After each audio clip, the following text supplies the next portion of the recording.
9 o'clock on your Monday morning. It is the Extra Point. Tyler Head and Jack Belcher from Gamecock Central hanging out with you. Final couple of days of July, and August 1st, coming up on Thursday, a very important day as we officially jump headfirst into fall camp.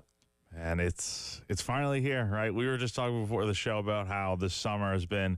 It's not like there hasn't been anything to talk about. There's been a lot of stuff to talk about, but it's kind of like, there's certain points throughout the summer where things kind of go stale, a little dry, and you're kind of like, all right, well, football's, like 50 days away, and, the countdown's on and all that. And there's only so much you can really talk about, but now it kind of feels like, we're kind of getting out of, the dryness of summer, and things are going to start heating up very soon. 33 days until kickoff between South Carolina and Old Dominion. And, like you said, as we talked about, I feel like we've been spinning our wheels a lot this summer, kind of talking about a lot of the same things because we really don't have answers to a lot of things with this team because so much has changed in the offseason. You're breaking in a new quarterback. You've revamped the running back room. The wide receiver room looks totally different. You brought in a lot of new guys on the offensive line, as well as, the guys that are returning and the true freshmen coming along. We don't really know how that's going to shake out as far as the starting five. Defense, a little more stayed the same, but you also brought in some experience there as well, and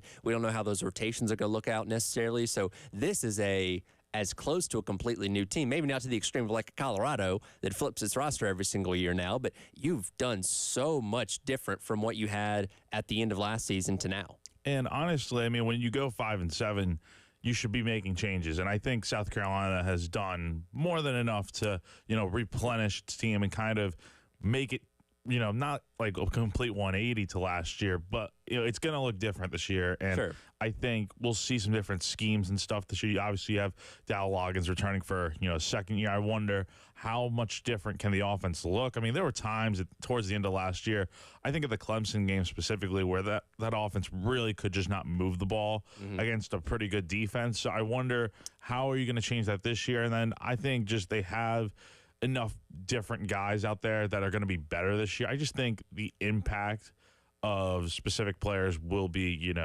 much better and much more improved this year, and I think you could see some better results overall. And I think that's why there's not as much pressure on Beamer's shoulders as maybe some other coaches going into the season. He still needs to at least get this team back to the postseason, get to a bowl game, or we could be having a different conversation coming up next year. But like you said, you look at a 5-7 year, and he's preached it this entire offseason. That is an unacceptable mark for everybody within the program and the fan base. And they went out there and made drastic changes to this team to try to improve on that. And I look at a team like Clemson in the Upstate that last year that was a step back for them.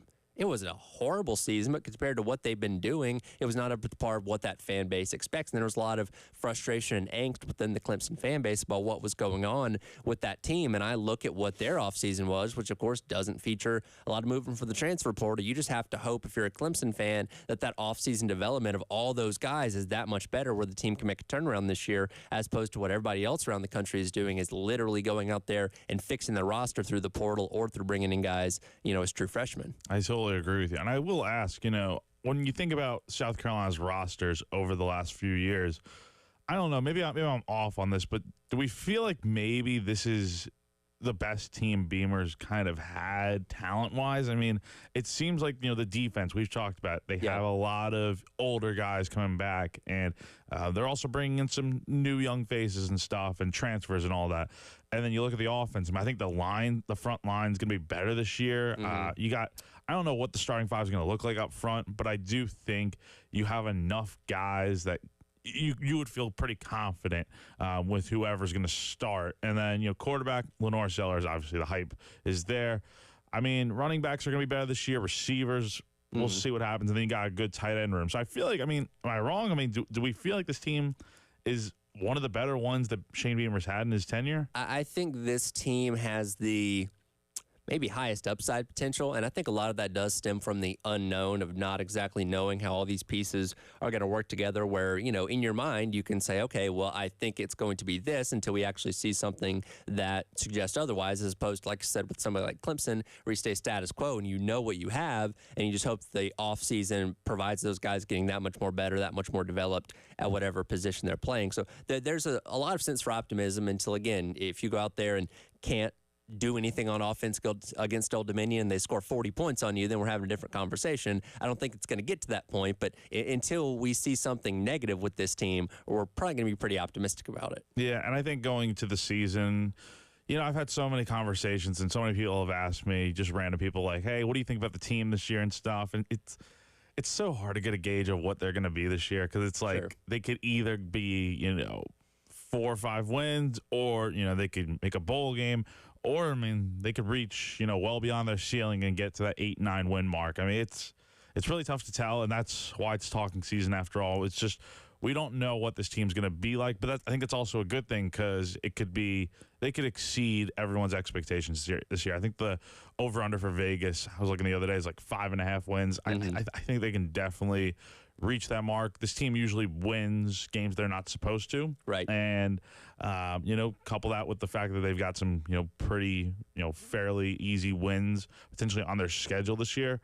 I mean, the making is there to get like 7, 8, 9 wins. It's just, okay, how is this team going to look and how are they going to be able to execute? And I think the coaches are going to have a good plan in place. And I think they can get the job done. It's just, are the players going to be able to get the job done too? And our opinions of not only South Carolina, but the other teams on their schedules are going to shift. And that's kind of the era that we live in college football where you can change a team so much overnight. And I know we look at Ole Miss, Alabama, and Oklahoma as, 3 of the more daunting games on South Carolina's schedule. But I look at a team like Oklahoma that, a 10-win team a year ago, did lose a lot of pieces, but also brought some guys in from the portal in addition to Jackson Arnold being their new starter. If they get out of the gate flat, we may look at that and say, oh, well, that's a game that South Carolina can go into Norman and win when October starts or whatever it may be, as well as like A&M in early November. We think they're going to be okay, but they could be better or a whole lot worse than they actually are. You know what I mean? So we kind of look at the schedule now, and, getting to 6 wins is going to be tough, but what these other teams do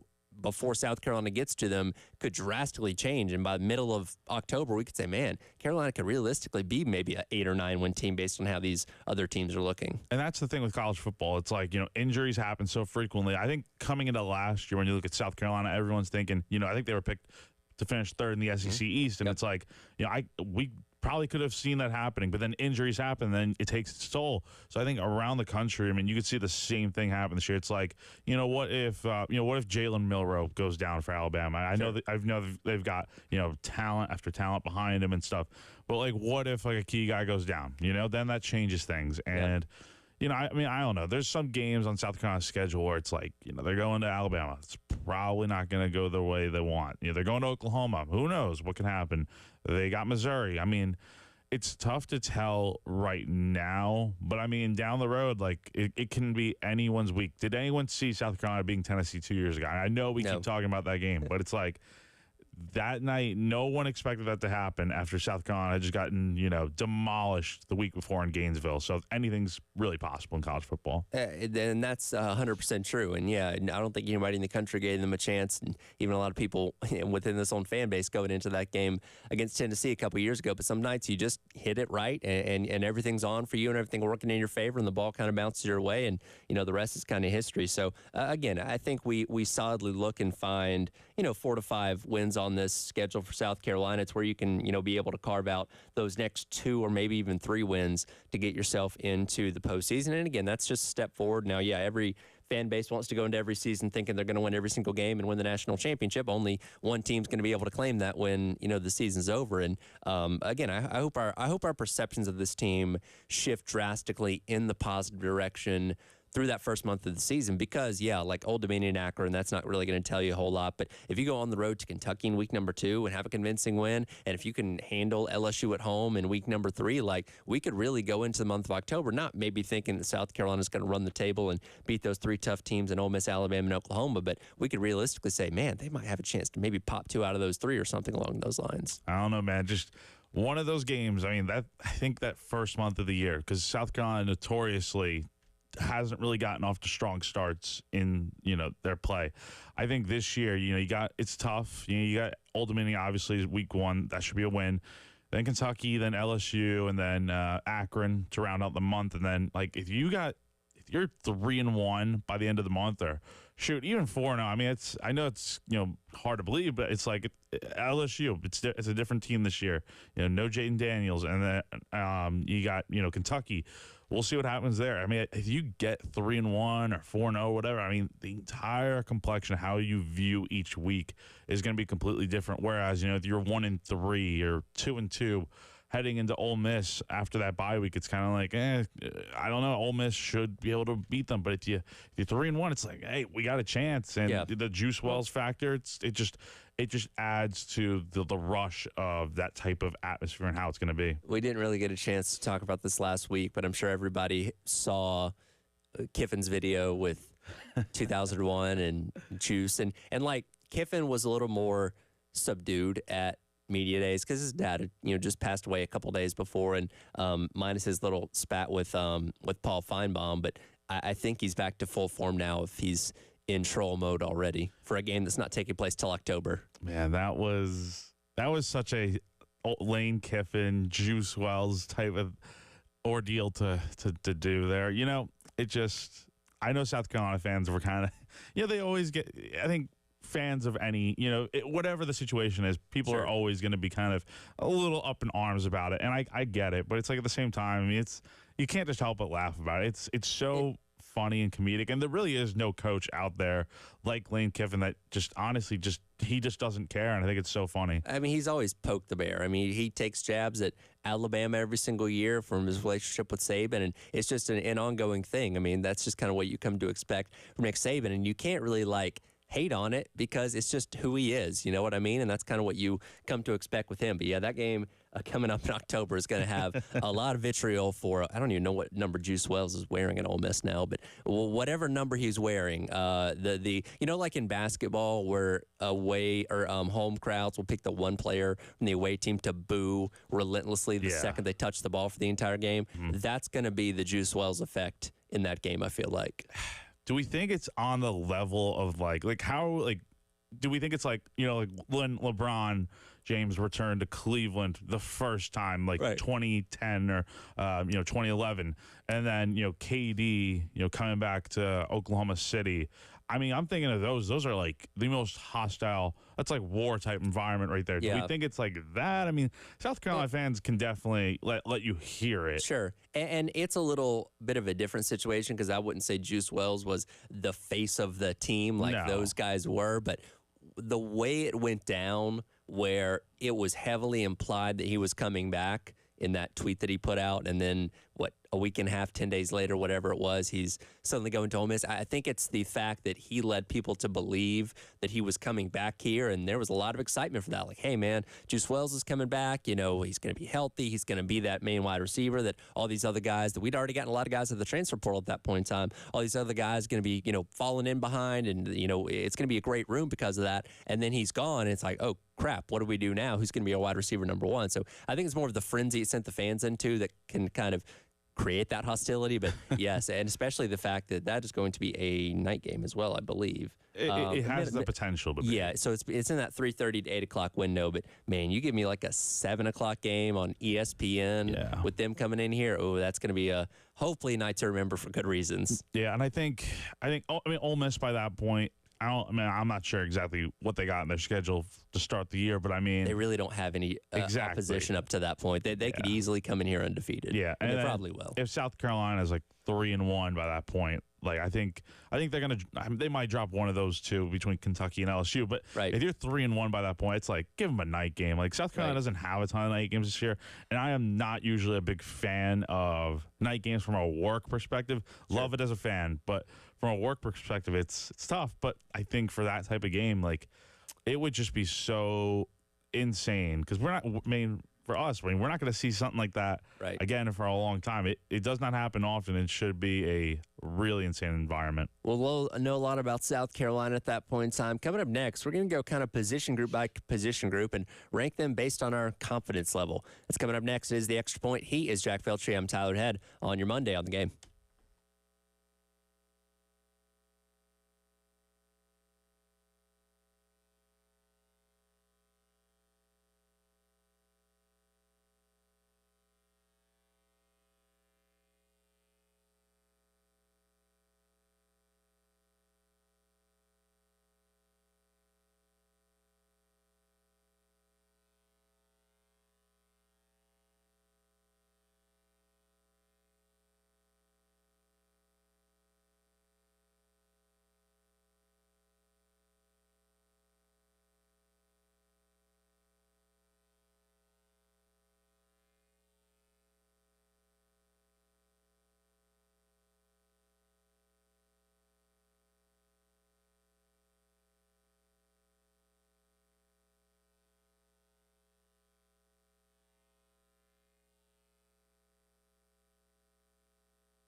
Welcome back in. Extra Point, Tyler Head, Jack Belcher from Gamecock Central hanging out with you on this Monday. Today also begins the best moment in Gamecock history since 2000. You can go to our 1075 The Game Twitter page today and vote for your favorite Gamecock moment in the first round. We'll have a poll every day this week, running through Thursday. We'll take those 4 winners. Have another poll starting next week. We'll announce a winner coming up on Monday, August 12th, all sponsored by our friends at Columbia Craft at 520 Green Street down in the Vista. Your options for the greatest moment since 2000 today are the first College World Series title back in 2010, the 2 College World Series victories over Clemson in 2010, Devin Downey's 30-point game against Kentucky back in 2010. A lot of good things back in 2010. And men's basketball's upset of Duke back in 2017. Any of those maybe stick out to you as above the rest? You know, the 2017 run with men's basketball, that was crazy. That's like, because it's never really happened before, and it's never really happened since. And it's, that's something that's really, I don't want to call it once in a lifetime because, some basketball programs, they get it all the time. But it's like for South Carolina, that was definitely a standout. But, yeah, man, I mean, there's been some great moments in, South Carolina sports history. And, I think men's basketball is definitely a standout. And then the 2 College World Series, obviously. Well, hopefully this football season can produce a greatest moment of the 2020s or something since the year 2000. And that's going to come from some area of this team. And I broke this down into 8 different groups. So you got quarterback, running back, wide receivers, and tight ends. That's one group together. O-line, D-line, linebackers, defensive backs, and special teams. So 8 different units across the board for this team. Ranking these from most to least confident was a lot harder than I thought it was going to be. What starts your list as the group that you're most confident in? And however I rank these, it's going to be someone's not going to be happy. And I'm just going to go how I feel about it. I think, from talking to coaches and stuff last week at Birdies with Beamer, I think this DB room can be really good this year. Okay. Talking to Torian Gray, I'll have a story out on Gamecock Central about what I talked with him about maybe today, maybe tomorrow. But, he seems really confident. He's got an older, more experienced group coming back. And he really does feel like, while he has some good young freshmen, newcomers coming in, he doesn't feel like, Torian doesn't feel like, he has to necessarily, it's not going to be a situation, hopefully, like years past where, the young guys have to step up right away and stuff. I mean, it's always good to have them ready, but, they have a lot of older guys coming back. So that would probably be one of the groups I'm looking towards. I think just the defense in general, I think is really good. I like the LB room with Bam and Debo and such. Special teams is an interesting one because you got Mason Love's going to be kicking this year. Yep. Alex Herrera, right? As far as we know. Yeah, as far as we know. Until they say otherwise. Yeah, until they say otherwise. So I think special teams could always be interesting. Always love to see who steps up and, makes their plays out there. O-line's another interesting one, obviously. I know I'm not really ranking these correctly, but it's like, these are just the groups that I think are the most interesting and have the most to prove. But I think just everywhere you look, I mean, this team has got a lot to prove in general, and I think just any position could be one that really improves in 2024. I put defensive line at the top of my list. I mean, you have bona fide returning starters and Tonka and TJ and Boogie and God, who else? You have Jules coming in. Jules coming in. You have a good one coming in out of the transfer portal. Nick Barrett, that's the other one I was thinking of from a year ago. So you have guys that have played a substantial amount of football for South Carolina. You have other guys that are coming in with experience. And I know Goodwine didn't have a lot of experience at Alabama, but he's somebody that showed us a lot in the spring and in the spring game, particularly, that gives you a lot of reason to be excited. And kind of in the same way, I look at linebacker.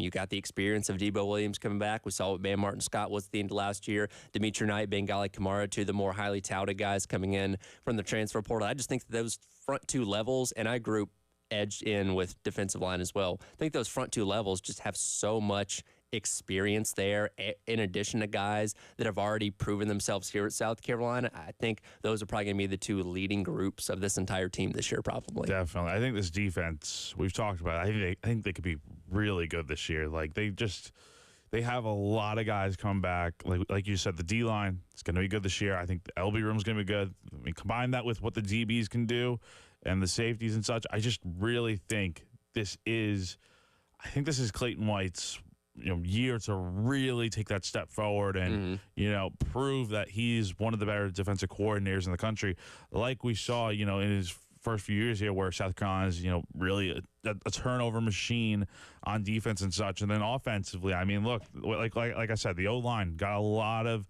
new guys coming in, but you also have a lot of guys coming back, and then running back. I think the run game, depending on how the O-line blocks, to a lot of what South Carolina does this year really comes down to the fact of, okay, are they going to be able to protect the quarterback unlike last year, and how will that impact the run game? Because if you can't block, you're not going to be able to find many holes unless you just have a really talented running back that can break out of any tackle or whatever the case might be. And then if you give Sellers enough time to throw, I'm really curious to see what he does as a pocket-type passer, although I am thinking he's going to be able to run a good bit this year. I don't know how many yards he'll run for this year, right? But I'm willing to bet it's a good split of, he's throwing for a lot of yards, but he's also got a good chunk of yards on the ground, and I just think it can be a really good year all around for South Carolina if certain things kind of fall into place. So with the way that I made my list, and again, it's 8 different groups here. I actually put DB, wide receiver, tight end, quarterback, and offensive line in the back 4 because there is uncertainty with those. We don't know who the second corner is going to be opposite of Odie Fortune necessarily. We'll find that out here in camp. Again, wide receiver, tight end, tight end's a little more bona fide with Josh Simon and probably Brady Hunt. Wide receiver still kind of open. We don't know how that's going to shake out.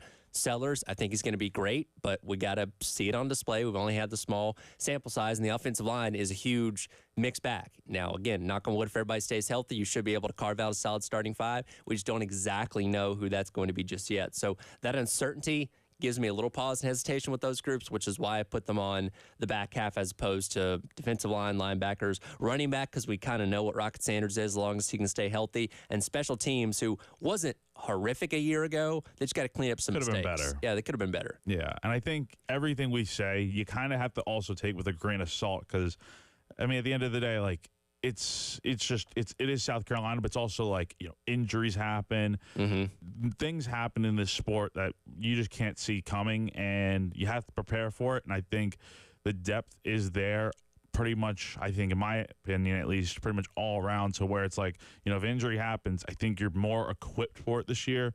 Whereas last year injuries happened and they just kept coming, and then you're kind of like, we're behind the 8 ball and we can't really recover from it. So as long as they stay relatively healthy this year, which I would hope they would after last year, I think they can be in a good position to maybe make some noise. Who knows? Yeah, absolutely.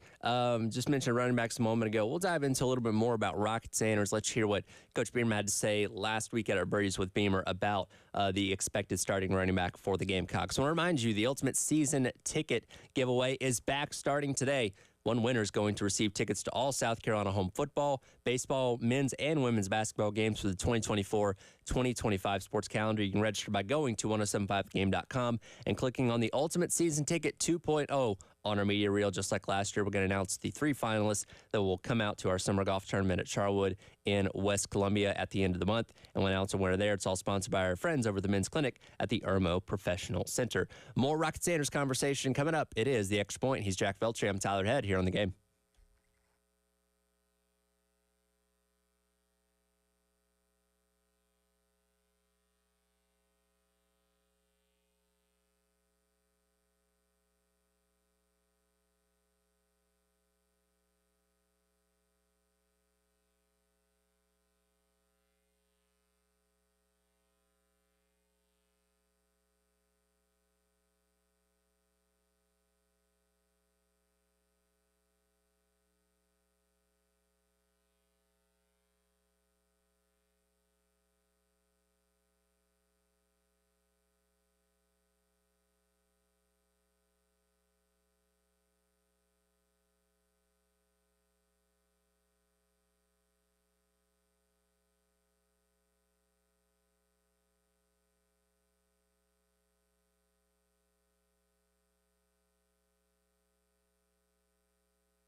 Welcome back in. Extra Point, Tyler Head, Jack Belch from Gamecock Central, along with you on your Monday here on The Game. We were talking about position groups a moment ago, and one guy that everybody's very excited about, see what he can do in a Gamecock uniform in his first year, is Rocket Sanders coming over from Arkansas. Obviously banged up last year, didn't get to see him at his full strength like we saw in 2022, where he was right there with Quinshon Judkins as one of the best running backs in all of the SEC.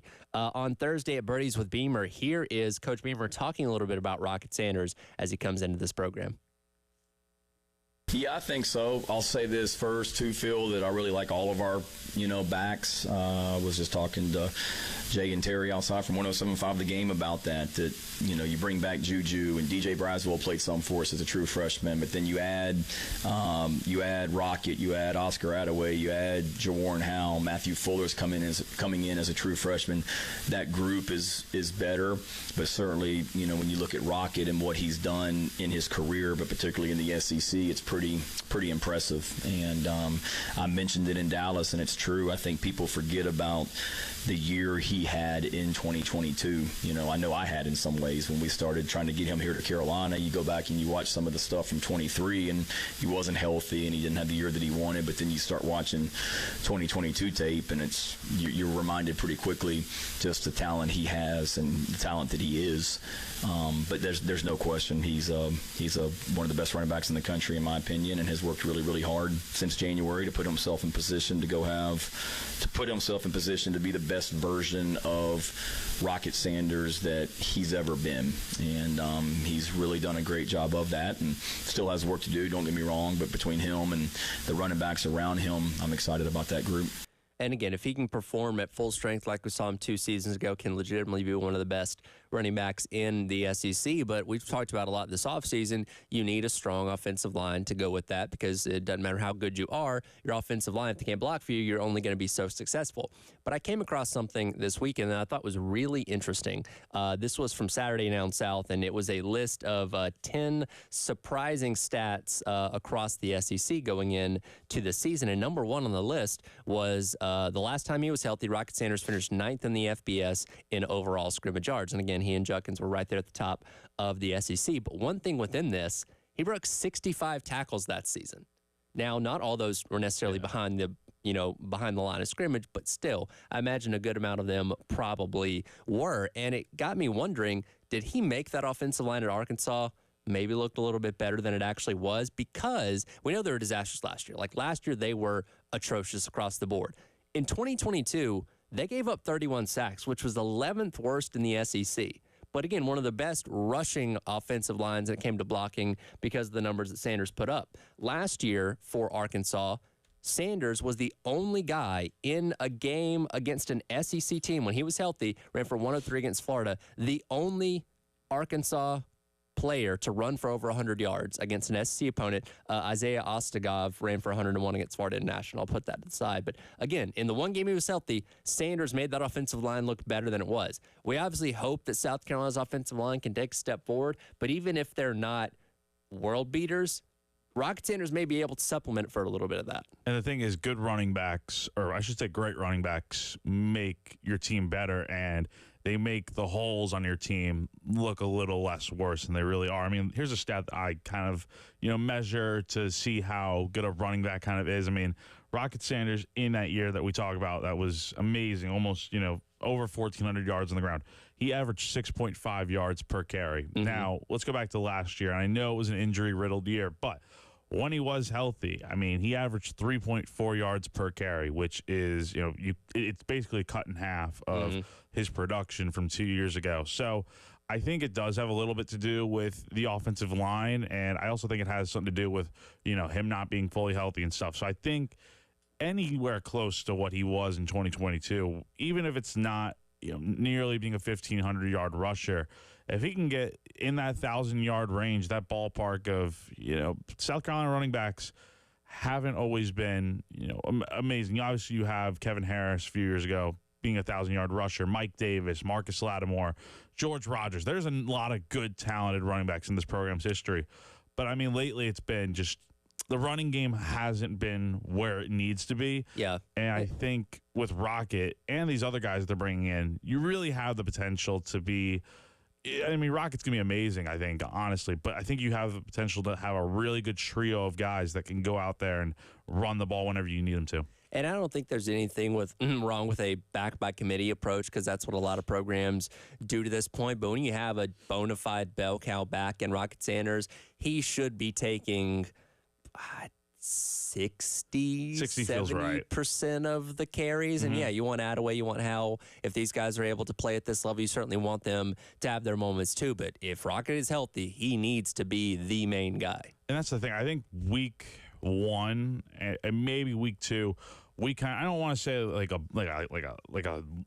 pitch count type of deal with Rocket and how many carries he gets. Sure. But I think he's obviously going to get the bulk of them. But I think as the season goes along and as he, assuming he'll be healthy for week 1, as long as he continues to build his strength up to where he is feeling 100%, then it's like, okay, you got to give him the carries. And when he's hot, you let him go. And I think you could say the same for any of these guys. Like if Jawarn Howell has a great first few weeks of the year, give him the rock. Like let him cook, I guess, as the younger people would say. I think whoever really does have the high hand needs to be the guy that gets the ball. But I think Rock at the end of the day deserves the benefit of the doubt. He deserves to get that starting spot to begin the year. And it's his job basically to lose. I think he really deserves a shot to get back to what he was. And if he is what he can be, I think this team, the success this team really can have, I think comes down to, okay, if the passing game is not going to be great, then the run game, I think, can be really special this year. And that's a good point that you bring up. I do think, or I wouldn't be surprised if South Carolina does kind of put him on a pitch count for week number 1. And again, from all indications, he's even ahead of schedule when it comes to his recovery on everything. So he should be at 100% when the season starts. But I think a game against Old Dominion, that again, I'm not trying to disrespect the Monarchs, but that is a game that South Carolina should not have a problem winning, to where Rocket Sanders in that game, if you do let him play at all, is going to be more about knocking the rust off. Like, hey, let's get him 5-8 carries, just let him get his feet wet a little bit so he can be ready to go and not be completely cold going into Kentucky the next week. But yes, if possible, I would much rather see Attaway, Howell, Braswell, those guys kind of carry the load in that week number 1 game. Exactly. And I think the thing is, like, you want to get Rocket his touches week 1, assuming he's healthy. And, I was talking to Markwell Blackwell last week, the running backs coach for South Carolina, and I was kind of asking him about how Rocket's been doing and stuff. And he's been saying that he has been looking really good. He's been, the first guy to get into the facility every day at like 5 or 6 a.m., and he has been, really ahead of schedule and should be good to go for week 1. But I think with Rocket for that week 1 game, again, it's against Old Dominion. So it's like, and it's the first game of the year, regardless of who it's against. Get him his touches, 10, maybe 15 carries. And then let's see what the other guys can do, because, as the year goes on, the more talent you have that is producing, I think only really helps you, because it's like if one guy's off, you can turn the ball over to the next guy and let them do their thing. And I think that's going to be really beneficial. And I think that's something you need to kind of figure out week 1. I know it's against Old Dominion, but the more guys that are producing early on, it's only going to help moving forward. Well, I think we can all be thankful that we're in a much better place with this running back room than we were a season ago. I know we had optimism that Kerryon Joyner was going to be able to make that transition, but again, the offensive line being what it was certainly didn't help out. And Mario Anderson certainly had his moments, had a couple big games last year with some really long runs that he was able to break off, but that room as a whole just was not there for this team the way that it needed to, and it really, I think, kind of hindered what Loggins wanted to do on offense as a whole. I think you're definitely right on that. And DK, the running back, look, he is a great athlete, great player, but that was such a tough thing. That's a tough transition for anyone to make. And then you have Juju McDowell going down with the season-ending injury and such. And then DJ Braswell towards the end of the year finally gets a little bit of a shot and shows some glimmers. But I think with this team this year, they have, I think, 5 to 6 guys that can really step in there and be a good running back. You got Juju, DJ, the 3 transfers that we've talked about. Maybe Matthew Fuller finds his way into the mix at some point. There's a lot of depth, I think, with this team, and that's kind of the theme we've been talking about all morning. I think with the running backs especially, it can be anyone's day, and I think that's something that South Carolina fans and the team should really be looking forward to. Absolutely. We'll get back into more football conversation coming up in the next hour, but it's a very important week in Major League Baseball. Trade deadline just a couple of days away, and our two teams are definitely going to be in the markets for some new additions for the back half of the season. We'll dive into that coming up. It is The Extra Point. He's Jack Belcher from Gamecock Central. I'm Tyler Head, along with you on your Monday on The Game.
I mean, it's like when the game starts, they're going out and they're battling at bats, and it's easy on the peripheral like this to talk about that stuff. When the game starts, they're not thinking about that. They're thinking about playing the game and getting results. And you know, and it's like I say, that's good. It's easy, you know. It's just the game doesn't work that way. Wish it was that easy. You know, go out and have a sense of urgency and now do good. It doesn't work that way. Welcome back in. It is the Extra Point. Tyler Head and Jack Felcher from Gamecock Central along with you on this Monday. That was Braves manager Brian Snitker talking over the weekend about maybe the pressure the Atlanta Braves are facing right now as they are going through a little bit of a rough patch to start the second half of the Major League Baseball season. They did take 2 out of 3 against the Mets over the weekend to keep a 1.5 game lead in the wild card, but nevertheless, the Braves continue to get dinged by injuries as a lot of their key contributors are out as of right now. Some of them not going to be back for the rest of the season, including Ronald Acuna Jr. and Spencer Strider. That means they're going to have to make some moves at the trade deadline as they've done the past couple of years, and kind of looking over teams in the league as a whole that need to make some moves. The Yankees are probably the team that's at the top of that list. I would certainly say so as a Yankees fan. You know, bringing in Jazz Chisholm Jr. from the Marlins was definitely a nice addition. I didn't think they were going to add him originally because, you know, reports had been out there that the Yankees, you know, didn't want him just because of his character and stuff. And he seems like such a fun, lively kind of guy that this team sorely needs. And I thought that was a good addition. But when you look at the Yankees, I mean, their offense they've got some holes. I mean, you have so many guys in this lineup that you got 1, 2, 3, 4, 5 guys that have an OPS below 700. And that is a real big issue, and I think you just have a lot of guys outside of, you know, Aaron Judge, Juan Soto. Giancarlo Stanton's supposed to be returning today against the Phillies. So I think those are your 3 big boppers. But other than that, this team really doesn't have a great offense that can mesh with those guys. And then pitching, I mean, the pitching was a strong suit for much of the first half, and then, you know, the last month with the Yankees' struggles, it's been the pitching hasn't been able to really deliver, and then the bullpen's kind of been iffy. So the Yankees definitely have some holes, and they've got to fill them pretty quickly here. Yeah, absolutely. And the Braves are one of those teams that, you know, when you kind of look at it, probably going to need to, I mean, definitely going to need to get an outfielder. That's probably priority number 1 because you are without Acuna Jr. And Michael Harris II is still going to be out for a little bit more time. And Reynaldo Lopez, who pitched yesterday against the Mets and actually had a good 3 innings going, left the game with some arm tightness. They went back to Atlanta with the MRI and got him an MRI. And I think what they do at the deadline will determine how severe his deal is, because they have to go out there and get another pitcher, which they may just do anyway, and they may tell you what's going on there because, again, Strider's out, Fried is dinged up, Chris Sale's on the IL right now. There's just everything that kind of could have gone wrong for the Braves so far this year feels like it kind of has, and, you know, similarly to when they won the World Series back in 2021, Alex Anthopoulos just made a ton of moves at the trade deadline. And, you know, from that standpoint, I think a lot of Braves fans have confidence that they're going to be able to do something. You just don't know what exactly those pieces are going to be just yet. I would definitely trust in AA to get the job done. I mean, you look at that 2021 team, they brought in Jock Peterson, Jorge Soler, guys like that, you know, obviously were really big contributors in the postseason. I mean, Jorge Soler was World Series MVP for the Braves that year. So I think if you can get guys that can plug in these holes and provide an immediate boost, I think it's going to be so drastic in how the second half goes for these teams. And I think the Yankees and Braves, like we have said, are the 2 teams that need it because they're in good spots right now when you kind of look at it. Like, both are leading in the wild card standings. But again, because of I mean, there's going to be other teams, too, that make moves behind them. So you have to make as many moves as you can to bolster your team and just, you know, hope it really works out for the best. What's your confidence in the front office with the Yankees? So I have been very critical of this team over the last month, and I think rightfully so. I mean, I'm not a huge Brian Cashman fan. I think he's overstayed his welcome, but I also do think he can get the job done. It's just, is he going to hold on to prospects and stuff? You know, I look at a few years ago when they traded for Andrew Benintendi, Joey Gallo, Sonny Gray, those types of guys. You know, I was happy with those moves at the time. I was fine with them giving up prospects, but it just didn't work out. So I think you have to be willing to try things, and if they do and it just doesn't work out, okay. But I think there's a lot of different guys they can go out here and get.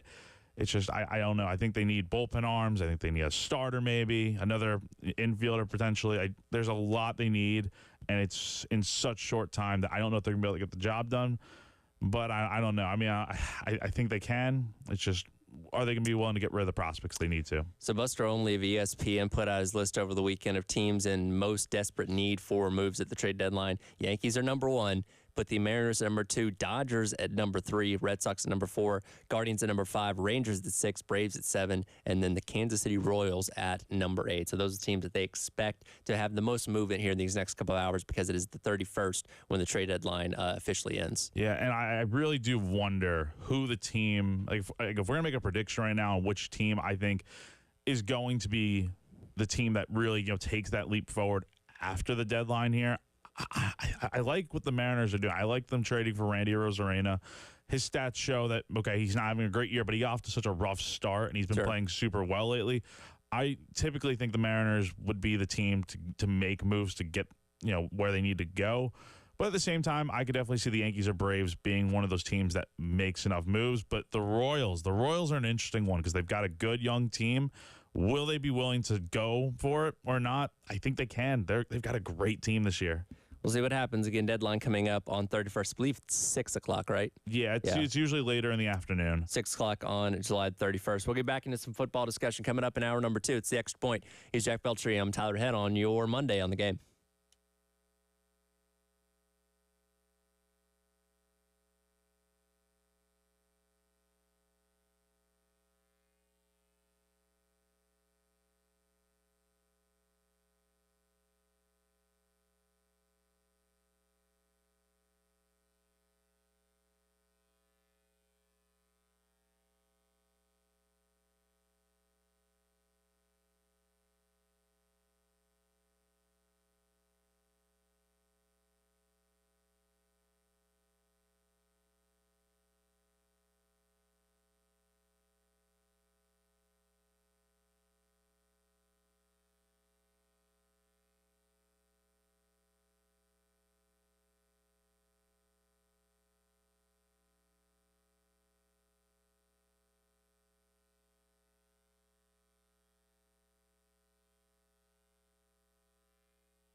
10 o'clock, hour number 2. It is the Extra Point. Tyler Head, Jack Felcher from Gamecock Central, hanging out with you here on your Monday, watching some Olympic women's water polo on the USA Network. We'll dive a little bit more into the Olympics later on in the hour here, but this might be the most challenging looking sport there is, It personally. looks extremely tough. Not only do you have to manage to stay afloat my brother was looking it up the other day. I think it's It's an Olympic pool. Yeah, it's nearly I think it's almost like 7 feet of water, which is Yeah. deep. That's crazy. It's got to be deeper than that. You have to keep your head above water. You also have to move, across the field, and you also have to throw a ball into a net. It's insane. I don't know what the training looks like for that, but I don't want to know either because I feel like it's going to be so rigorous and extremely tough, unlike anything else. I can't imagine what the next day is like. Waking up, it's like, oh my god, my body is so sore. My legs are done. Spain is leading the U.S. 5-4 right now. I'm not sure how long these contests last, but right now Spain leading the United States. Want to get back in the football conversation, talking about expectations.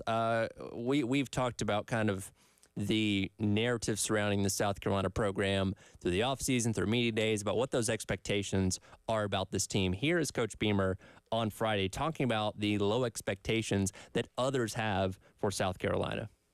Not really. I worry about what I can control, and that's getting our team, along with our coaching staff and players, as best prepared to play on August 31st as we can, and winning takes care of everything, whether it be perception, narrative, recruiting, you name it. You go out there and do what we're supposed to do on the field, everything takes care of itself, and I just realized that it's truly, year to year as well. Perception out there, perception about us 365 days ago was completely different than what it is now. And what it was in August of 2021, it was completely different in August of 2022. So it really, truly is just year to year, and worry about what you can control, and that's going and performing on the field. I'm trying to figure out if this water polo team is in zone or man coverage. It's kind of tough to tell. But anyway, back to what Beamer was talking about there. We know not a whole lot of people nationally are expecting much out of this team. And, I go back to what you said earlier that, last year South Carolina was picked to finish third in the SEC East, coming off of what was surprising 2022 season for a lot of people. And I know Mike Yuva had a really good breakdown on Gamecock Central of previous years where they slotted in the SEC media poll. And it almost kind of feels like the media as a whole just kind of takes the defaults of what they saw the season before and says, oh, well, that's what they're going to be the next year. And they've been wildly wrong on that in good and bad ways, for years and years and years, Mel. But I think it just kind of shows the perception of what people have about this program. It's like, oh, well, they're probably just going to keep doing what they've been doing. So whatever sample size you had the year before, people just kind of copy and paste that and say, well, they're probably going to do the same thing the next year. And you look at the years where, they've picked South Carolina over the last 3 years, they've always tended to be wrong. I think last year they got it wrong in terms of where South Carolina finished because, they did not, perform to expectations. And the previous 2 years, it's like, they picked South Carolina to be underwhelming, and South Carolina exceeded expectations. So I think the same thing could happen this year if the trend continues, but we'll have to see. I think the schedule, it depends on what they do in these potential could go either way games, because I think we've talked about Old Dominion, Akron, Wofford are your 3 guaranteed, I think, wins in non-conference play. Vanderbilt, we say it should be a win. Should be. But who knows, right? It could be one of those games where it's like you never know what can happen. But If South Carolina is going to lose to Vanderbilt, I think we would know that's a possibility probably pretty early on in the season if things are that bad or that good for Vanderbilt. Yeah, that's very well. It's in November though. That's the only thing. So it's like by that point, I just think South Carolina has some games where Oklahoma, for instance, LSU, Kentucky, even the Ole Miss game and A&M and maybe Clemson. I feel like those are all games that really could go either way, to be honest. Alabama too. I mean, honestly, any game in general really could go either way. It's just, what is South Carolina going to do early in the year that kind of dictates how they do? Because they normally, like we said, they get off to sluggish starts, but they finish strong in most cases, and we've seen that every year.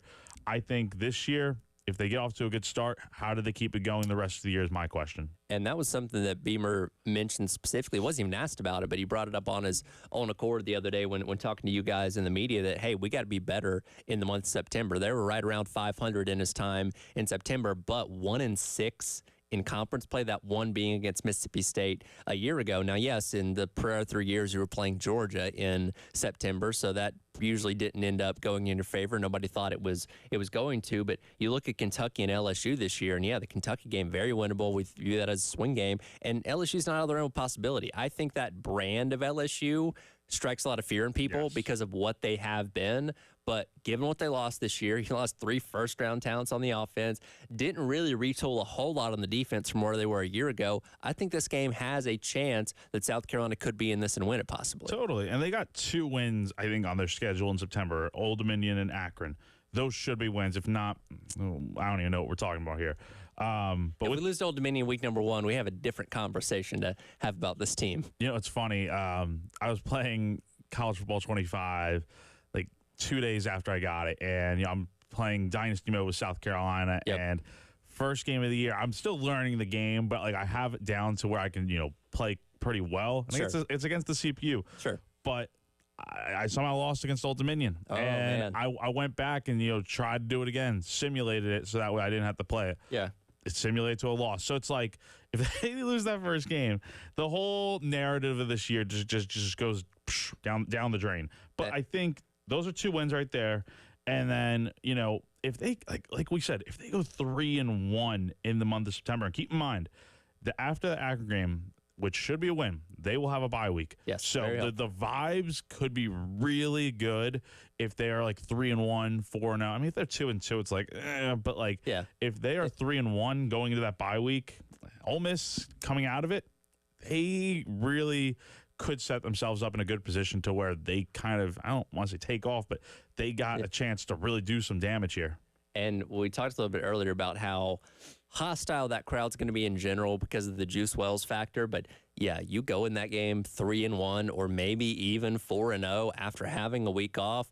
You want to talk about a crowd at Willie B that's going to be feeling good about itself. Like that could just add even more layers to what's already going to be a rowdy atmosphere. And they're going to need it to get off. They're going to need to get off to a good start. And regardless of the Juice Wells factor or whatever, it's just what comes after that becomes so much more increasingly tough. I mean, you get the game at home against Ole Miss, and if you lose that game, it's like, okay, then you have your toughest portion of the year where you're on the road back-to-back weeks against top 25 SEC teams in Alabama and Oklahoma. And, I mean, depending on what you do earlier in the year, I mean, you want to get off to a good start because then it only helps with your confidence. But it's like if you get off to another slow start, you could be in a similar spot to last year where you're 2-6 going into November, and you don't want to go through that again. You want to at least be in a position to where you already maybe have claimed bowl bid or you're like right on the cusp of it. But it really, the way this season goes, at least to me, really depends on how they start. And I know that hasn't been their strong suit, but and I know they can get hot at the end of the year. But what they do long term and how everything just plays out really comes down to that first month, in my opinion. Yeah, absolutely. And again, the opinions and thoughts of what these opponents are going to be is going to shift as the season goes along. I mean, nobody thought Missouri was going to be anything special a year ago, and I think there were a lot of people at South Carolina that, looked at that game in, middle of October, whenever it was, oh, that's a winnable game, not knowing how good that team was going to be when you ended up, going out there, and that could certainly be the case, like I said, for a team like A&M, who, again, isn't completely drained of talent after Jimbo Fisher was fired a year ago. They could be a top 25 team by the time they come in here and play in November. And again, Oklahoma could go in the other direction if because of all the newness they have on their team. Clemson, I don't know what they're going to be at the end of the year. I lean towards them not being as good as they've been in years past, but you never really know with a coach like Dabo. So again, it's peak talking season. We're just speculating on this stuff at this point, but it is really interesting to see how this plays out and what our perceptions of these teams are going to be in the weeks leading up to those specific games after we know a little bit more. Totally. And I just think there's so many big potential games on this schedule, but I think I said before the start of the year is so crucial. Regardless of what happens in those first 4 games, the month of October is really where it's like that's going to determine where your season goes. If you're, if you maybe go 2-1 in those 3 games against Ole Miss, Oklahoma, and Bama, then it's like, I mean, if you're 2-1 at that point in those games, then you should probably be in a bowl bid already, and you should be in maybe a potential driver's seat to really, get going down the home stretch. But I think, if you go 0-3 in those 3, it's like, I don't know. I mean, Right. there's so many games on the schedule where it's like South Carolina, if they win this game, it can change every, potential mood of how things feel going forward. And we obviously hope that South Carolina, at minimum, can get themselves back to a bowl game. But there's a lot of programs around, not only the SEC, but around the country that have expectations of making the inaugural 12-team college football playoff. We'll kind of go conference by conference and assess who we think the real contenders are to make it into that first 12-team tournament. First of all, before that, want to let everybody know you can always watch us on the Game TV, powered by our friends at Integrated Media and sponsored by our friends at Shepherd's Glass. Go to youtube.com, search the Game TV, and watch us all day long, every single day here on the Game. College football playoff contenders coming up. It is the Extra Point. He's Jack Belcher from Gamecock Central. I'm Tyler Head here on the Game.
Welcome back in. Extra Point. Tyler Head, Jack Feltry from Gamecock Central along with you on this Monday. Another reminder, the best moments in Gamecock history since 2000 are off and rolling on our Twitter page. We are starting things up today. Head on over to 1075thegame.com and vote for your favorite moments since the year 2000 each and every day this week. We'll take the 4 winners this week, run another poll next week, and then announce the winner the following Monday on August the 12th on who's going to be the best Gamecock moment since the year 2000. So we transition into a new era of college football. I haven't gotten to the end of college football 25 season yet to play in the college football playoff, but I'm so intrigued by how all this is going to go, how the seeding is going to play out, how many at-large bids each conference gets, and all that kind of stuff. To where when we enter a season in, like, let's go back to the BCS era, right? Where you had 2 teams at the end that, based on the computer polls, got to play for the national championship.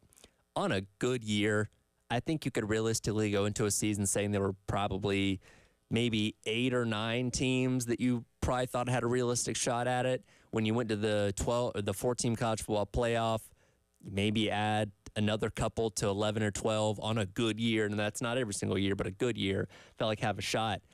Now we got 12, and it's wide open. You're talking about a couple dozen different teams that could have a shot at making this thing. Absolutely. And you look at the way it's going to be set up. I mean, you have the SEC, like the conference champions get an auto bid, right? So it's the SEC, the Big 10, the Big 12, and the ACC. And then you have the Group of 5 also gets the highest Group of 5 team gets a bid too, which I think is really good. I think that could be fascinating to see. And then the rest are at-large bids. So it's kind of going to be, I mean, it's going to be a lot of teams in the mix, right? And I think the thing it really boils down to is, we talk about maybe like 9 to 10 wins is usually what you're going to need to get in. But it could be a circumstance where you just have a lot of teams that are 10-win programs, and that should be enough to get in. But it's like, if you're right on that bubble, it's going to be tough. And I don't know, man. It's going to be a fascinating thing to watch as the year goes on. And so, as I've said, our opinions and thoughts on these teams are going to change. There's very likely a team or two from each conference that could kind of emerge out of nowhere and have a better season than we expected, much like Missouri did a season ago. But where we sit right now, 33 days away from week 1 of football, looking at the SEC, I have 5 teams that I think I can easily say I feel like have a really good shot at making this. Now, that doesn't mean like an LSU or somebody like that can't jump up and surprise us, but I mean, Georgia, that it goes without saying. I think they're projected by most to at least be in the national championship game. Texas, yes, coming into their first year in the SEC, it's not going to be easy, but they've got a lot of talent on that team. Alabama, because and I think they get the benefit of the doubt until proven otherwise. And then I throw in Ole Miss and Missouri as well. Yeah, I would say I definitely agree with you on those. I think from an SEC standpoint, I would say Texas, Bama. I think Missouri can definitely be in that argument. I think Missouri's going to be a really strong team this year. Georgia, I think, can get in.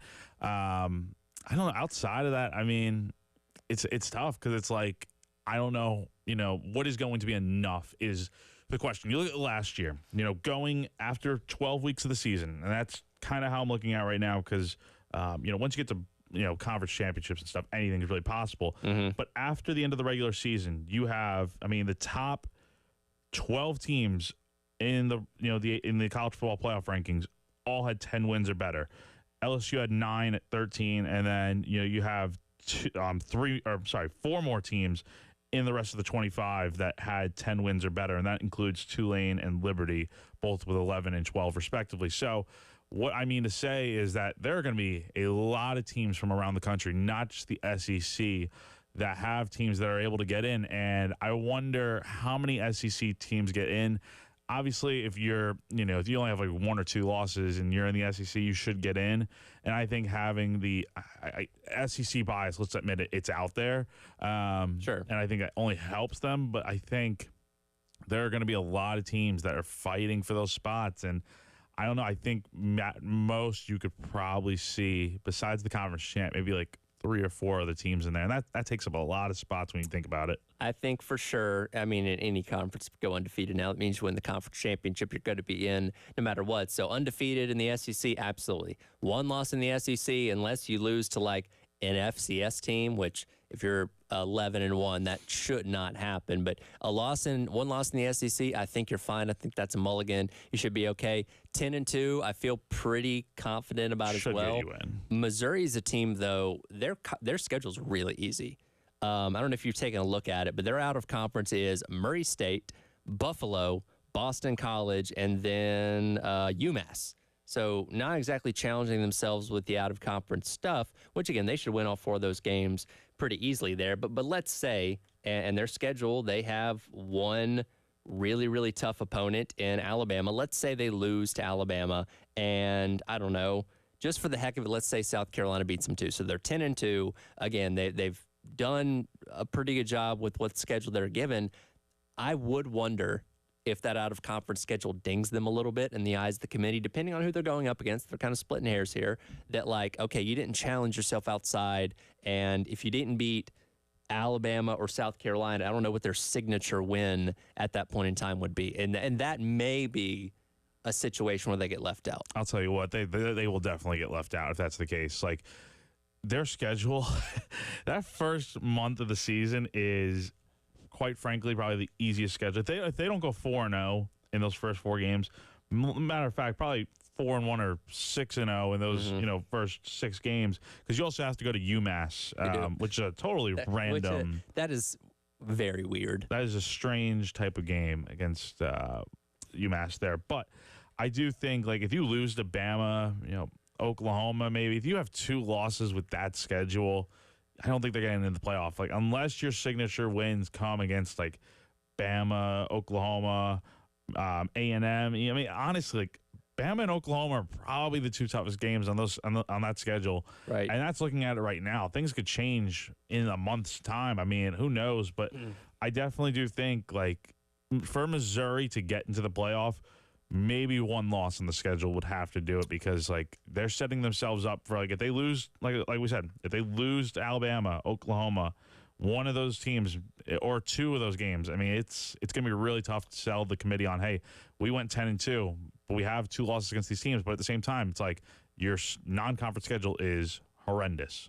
So is that the same number of teams that you had that you think are in contention in the mix for the SEC? Yeah, I mean, I think, like I said, I think Bama can definitely get in. I think their out-of-conference schedule is actually, fairly good this year. I think, you have Western Kentucky and South Florida, but you're going to Wisconsin, which we know is a really tough environment. It's a Big Ten team. I know they're not going to be, amazing, but it's still a tough place to play early in the year. But I think, Bama, Georgia, Texas are your surefire bets to probably get in. After that, it's kind of like, I don't know, because, like, again, if Missouri does lose like 2 games, it becomes tough. Mm-hmm. But if they go maybe 11-1 and maybe they get to the conference title game somehow, I think they deserve to have a real good chance. But after that, I think if you make the conference championship game, win or lose, you're in, because you're probably undefeated or 1 loss, given the fact that there's no divisions anymore. So I think if you make it to Atlanta, your ticket's punched. You're just fighting for a bye at that point in time. Absolutely. And again, it really depends on what happens around the country. I mean, the Big Ten could be the conference that gets the most teams in when you think about it. And let's also not forget, Notre Dame is, if Notre Dame goes 11-1 or 12-0, they're getting in. Notre Dame has a chance to be a spot stealer, and we'll get to independence in Group 5 here in just a moment. But you mentioned the Big Ten, and I agree with you. I think they have a shot, because there was always going to be that cannibalization of the SEC to a degree. Now, with 16 teams, you do have the chance for multiple, splits in your conference standings of teams that don't play each other, but there's an even bigger chance of that in the Big Ten, because you have 18 teams as opposed to 16 in the SEC. And I think it goes without saying, like Ohio State, I mean, they're expected by many to win the national championship. So, if they do not make the college football playoff, I think everybody there will be shocked. Oregon coming in like Texas to their first year in a new conference. I think there's questions about the physicality and being able to stand up to the grind of a Big Ten schedule, but they got a lot of talent. They got Dylan Gabriel coming in at quarterback, Dan Lanning, who's come from an SEC program in Georgia, understands tough conferences. I think he's kind of the right person to lead them into that, as those two, I can definitively say, are most likely going to be in no matter what. Yeah, I'm looking at the Big Ten right now. I mean, it's tough because it's like Washington. What are they going to be this year after Kalen DeBoer is gone and no more Michael Penix, but you have Will Rogers coming in, so that could be good.